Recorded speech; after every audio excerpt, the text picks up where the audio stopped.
Hi guys, sorry for the cliched, but you're at the if you plan to learn Solidity smart contract development for a career move, or you want to or you're just a hobbyist, welcome to DevOrbit.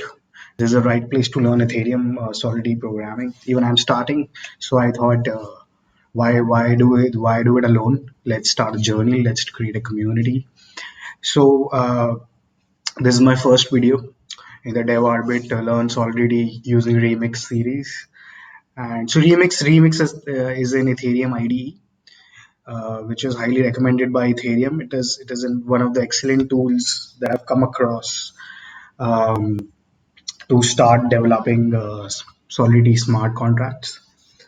So once you hit Remix, there's an in-browser IDE where you can extract, you can deploy them on a virtual Java machine, or you can deploy them on a test net using your MetaMask. You can even deploy it on the mainnet using MetaMask again.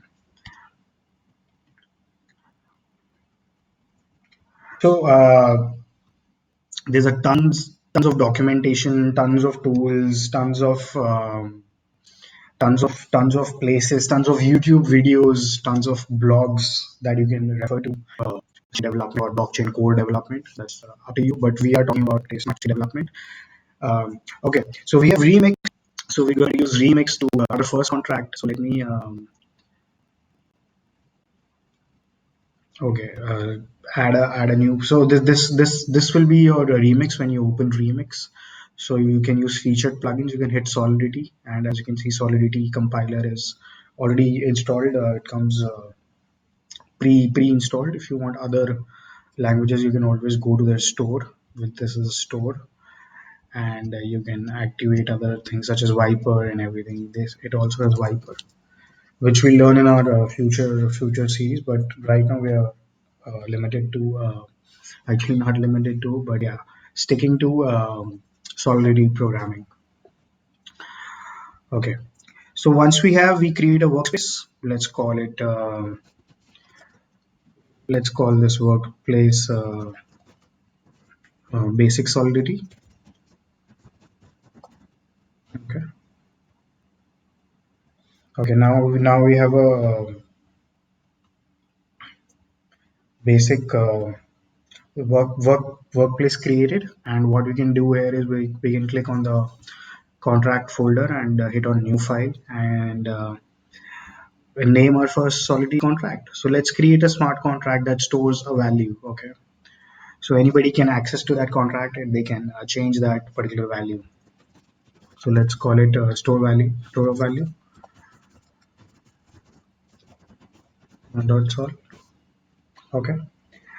So first and foremost, whenever we start writing a Solidity contract, that we name it, we name the contract, and it ends with .sol, that is Solidity.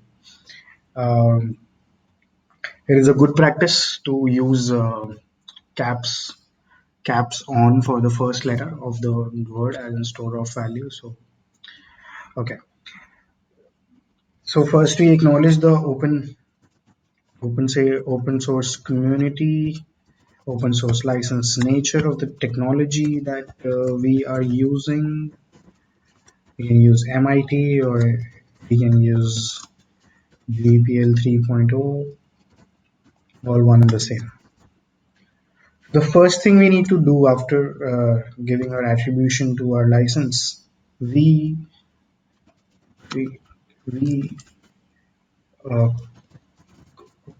we define the Solidity version that our contract will be compatible with. Okay, so if you want our contract to be compatible with the least version to the maximum version, what we can do is we can pragma Solidity. This is how you start defining the Solidity version that you want to work your contract with. So we write greater than equal to 0.5.0, but less than 0.9.0. Okay. We can also use something like greater than 0.5.0, like that. Okay, so step one is done. Then step two is done.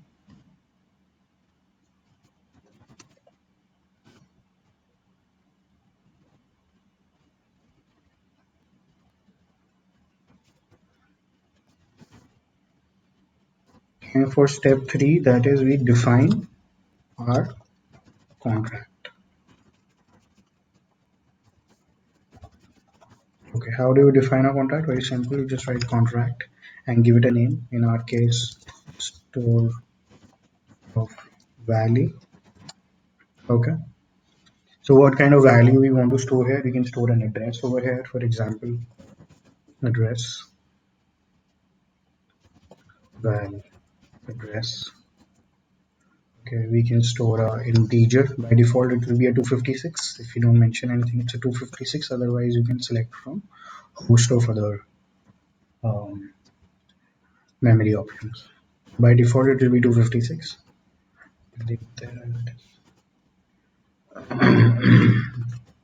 You can use uint also, which is 256.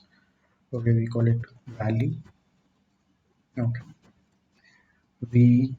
So after defining what we want to store, we'll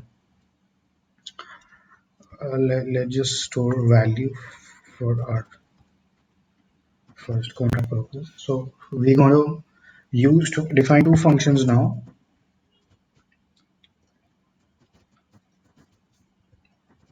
Another function,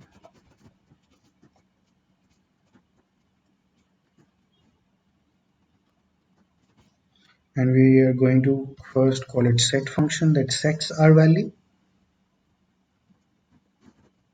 Function to set value, and next function that will retrieve our value, which will retrieve value. Okay. Retrieve stored value. Okay. To set value. So how do we are going to pass a value to the set function, right? So the value is going to be x. Okay. So our value becomes, so our initial value becomes x, right? Whatever value is passed to this function is taken up by our initialized value, right?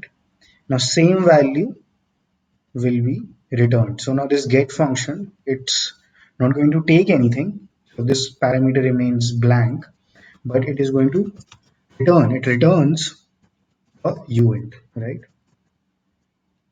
And what it returns, it will return value, right? Right. So what we are doing in our first contract, that is store of value. First, we are defining acknowledging the open source license. Then we are defining the Solidity version our contract will be compatible with,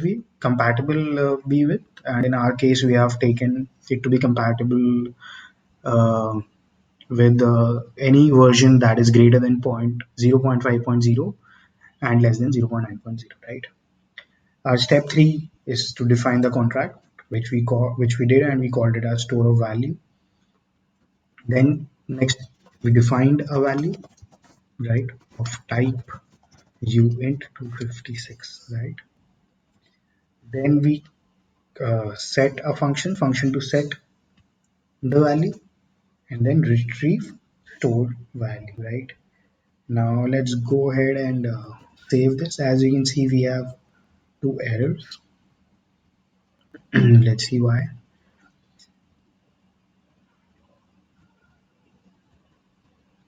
Because we have made the functions public, right? So we got to make our functions public in order to interact with them. Otherwise, if we don't make it public, then there is no way to interact with the function. Okay, and because yeah, And because this function is not doing any calculation, not assigning anything, doing no mathematical operation or any logical boolean operation, so it can be defined as only a view function, right? It just shows you a value, right? Great. So this is how our simple contract looks like in Solidity. Going again through the architecture. So this is the architecture. You define the open source, you define the license, you define the version, contract architecture. It will be something like define. Okay, 1 second.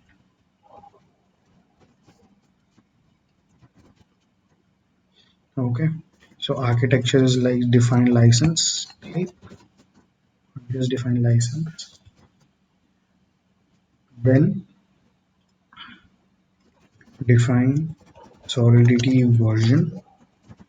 Okay, then start a contract, or rather we should call it as name a contract.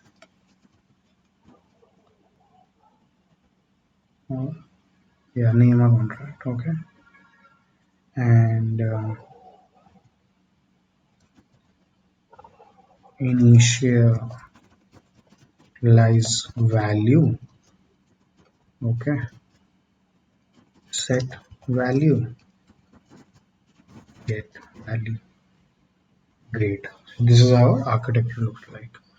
Okay, so we have auto compile on. So as you can see, the it's we got red marks. I mean green marks. That means check.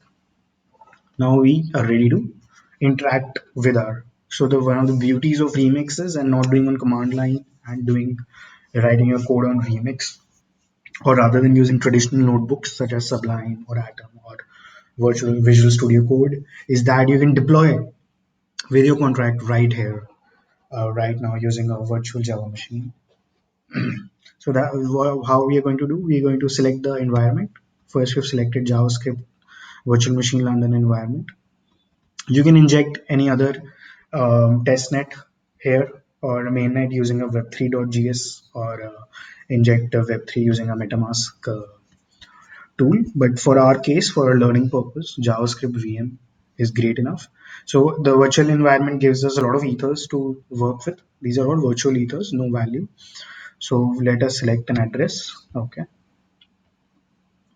And actually, we are not concerned with our gas limit right now because we are not deploying anything on mainnet.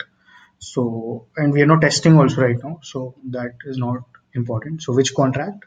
Store of value. The contract is called store of value. So this is the contract we have selected to work with, and we hit the deploy button. What deploy button does is it deploys the contract for the user to interact with. Okay, right? So we hit the deploy button, and as you can see, a contract has been created here, right? So let me expand it, and we can see the contract is here, right? So if I hit the get button here, right? So we made two functions, right? Set functions and get function, right? And we defined one value. So this is that value. Okay. Now, right now the value is 0, right? Because we didn't assign any value to it initially. But here, if I write, let us say I write a unit, an unsigned integer. So unsigned integer, that means something called as, let me give it a value of 21 million. Okay. And I hit the set button. As you can see, the transaction is successful. These are the addresses at which the transaction has been made. Store of value dot set has been called, right?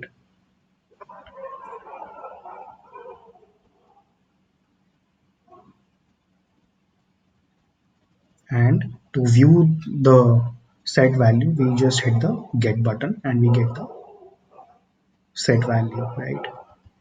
We can change this value and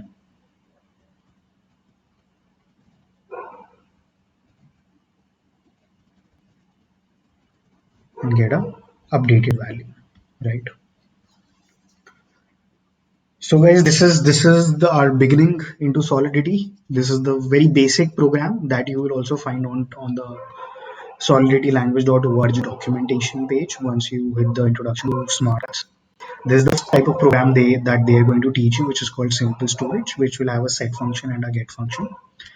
So this will be a learning path. We are going to follow the blue book, and once we know the rules, then only we can play around and be creative, right?